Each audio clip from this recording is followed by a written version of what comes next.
नमस्कार श्रोताओं, अद्भुत मजेदार किस्से यूट्यूब चैनल पर आप लोगों का बहुत बहुत स्वागत है, हार्दिक अभिनंदन है।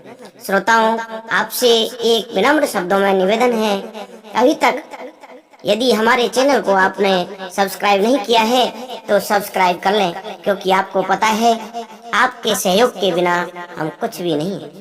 आपके सहयोग से ही हम आगे बढ़ सकते हैं।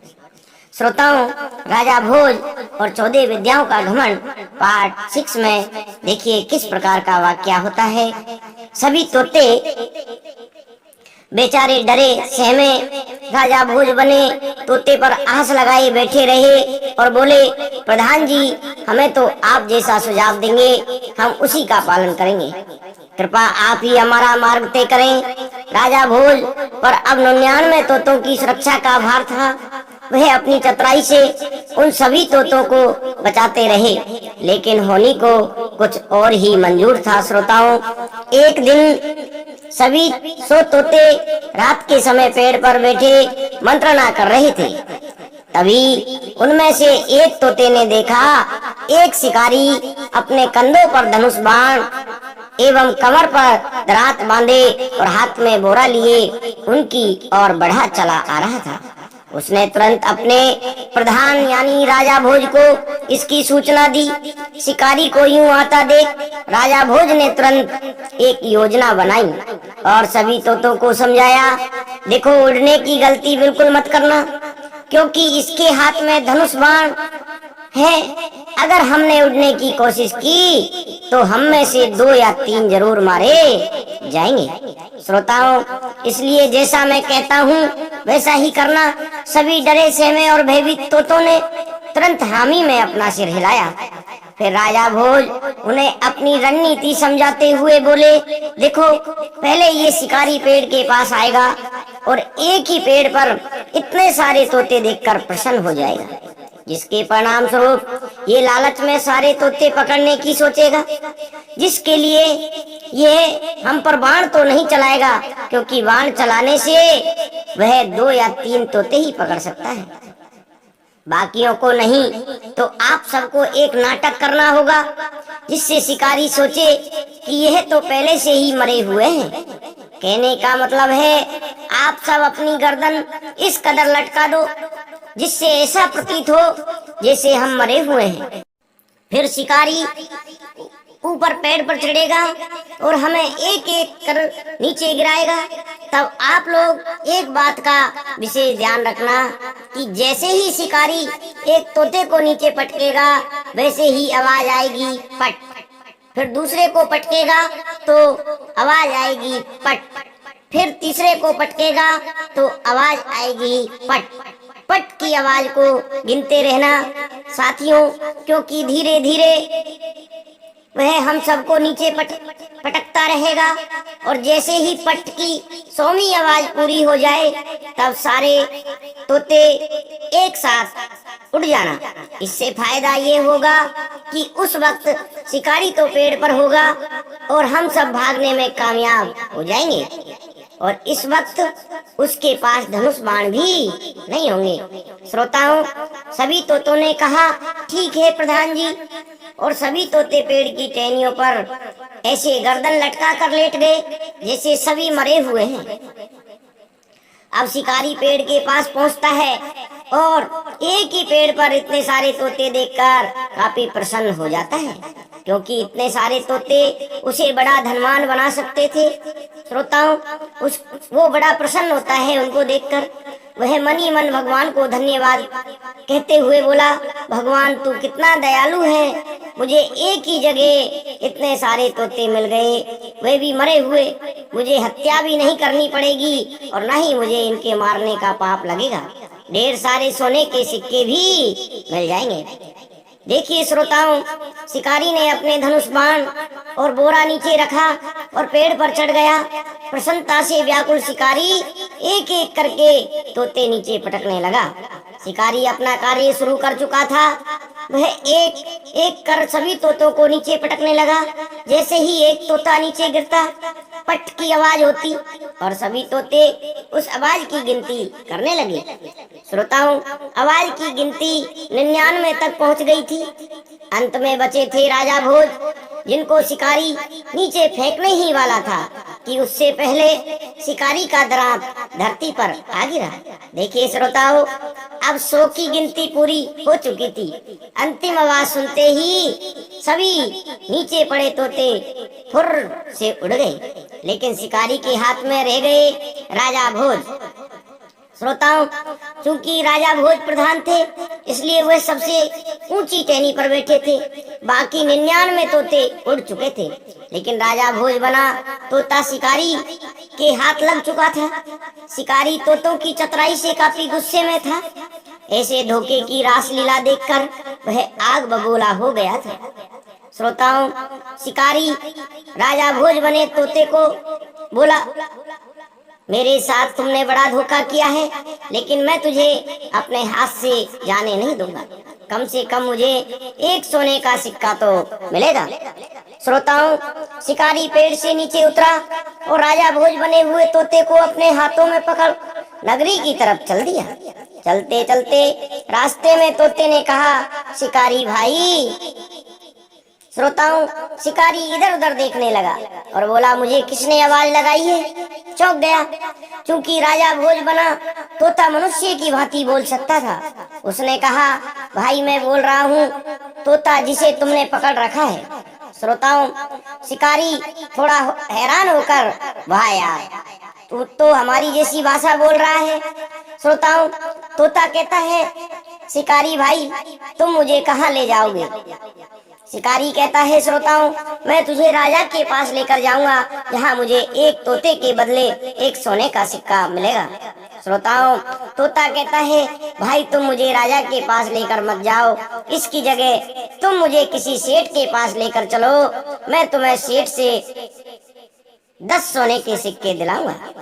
श्रोताओं, शिकारी अचंभे में पड़ जाता है। 10 सोने के सिक्के देख सुनकर बड़ा अचंभित होता है।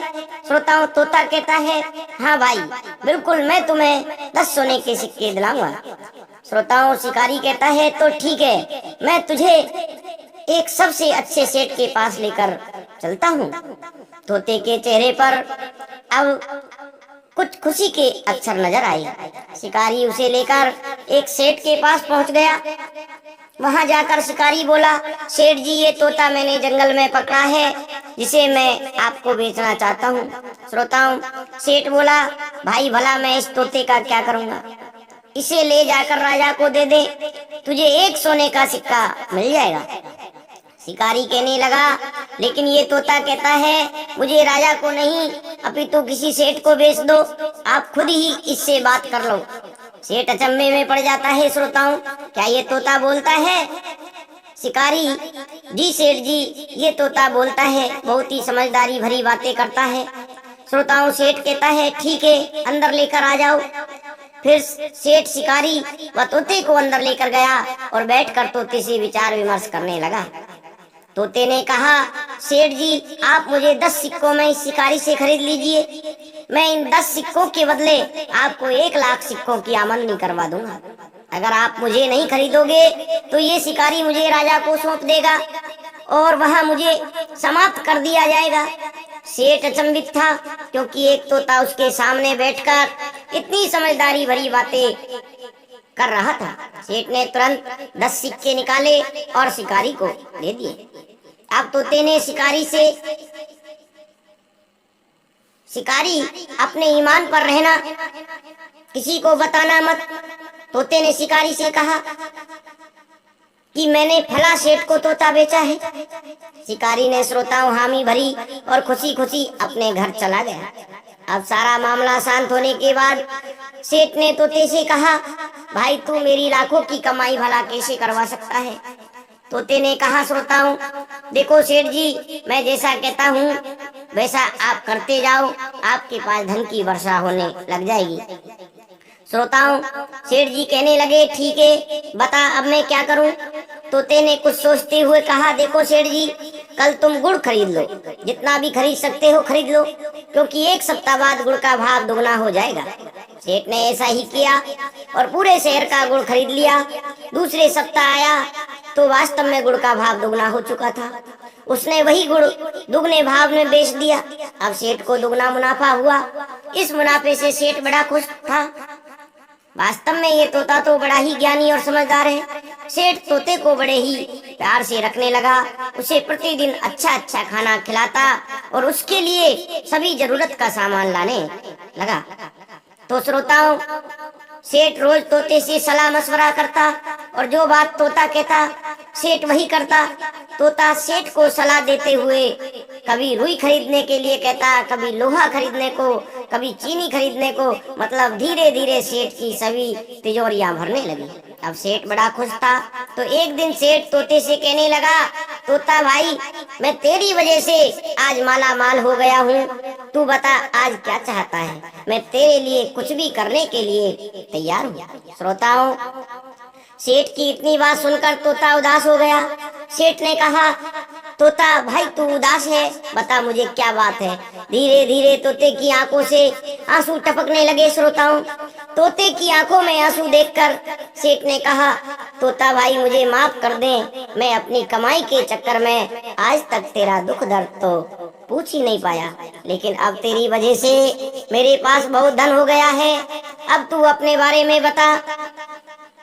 तोते ने कहा, देखो सेठ जी, किसी को बताना मत, मैं अपने बारे में आपको सारी बात बताता हूँ। श्रोताओं देखिए, सेठ ने कहा, तू मेरा विश्वास कर तोते भाई, मैं किसी को नहीं बताऊंगा। तो तोते ने कहा, सेठ जी, मैं वास्तव में कोई तोता नहीं बल्कि राजा भोज हूँ। फिर तोते ने बाजीगर से लेकर 15वीं विद्या तक की सारी बात सेठ जी को बता दी। और अंत में तोते ने कहा कि ये तोता मार अभियान भी मुझे खत्म करने के लिए बनाया गया है। ये उस धूर्त नाई की चाल है जो मेरे शरीर में अपने प्राण डालकर राजा भोज बना हुआ है। सेठ पूरा किस्सा सुन दंग रह गया और तोता बने राजा भोज के पैरों में गिर गया।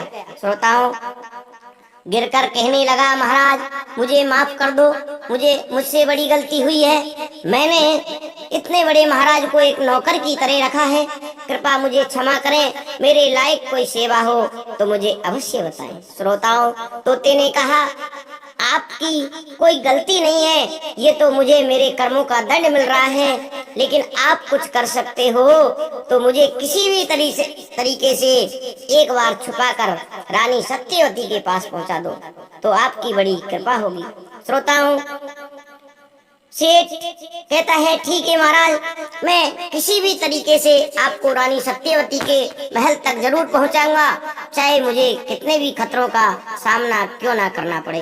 श्रोताओं, राजा भोज और 14 विद्याओं का घमंड भाग 7 में आप देखेंगे राजा भोज रानी सत्यवती तक पहुंच पाएंगे या नहीं पहुंच पाएंगे, और पहुंच पाएंगे तो क्या प्रतिक्रिया होगी रानी की जब तोता अपनी सत्यवती से जब राजा भोज मुझ का बाल मांगेंगे तो क्या प्रतिक्रिया होगी।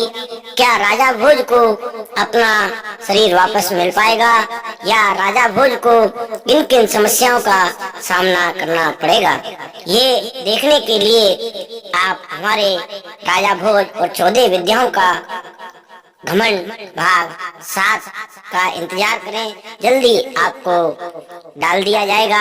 श्रोताओं, आपको ये वीडियो कैसी लगी? अगर अच्छी लगी हो तो हमारे चैनल को सब्सक्राइब करें, लाइक करें और ज़्यादा से ज़्यादा शेयर करें। धन्यवाद।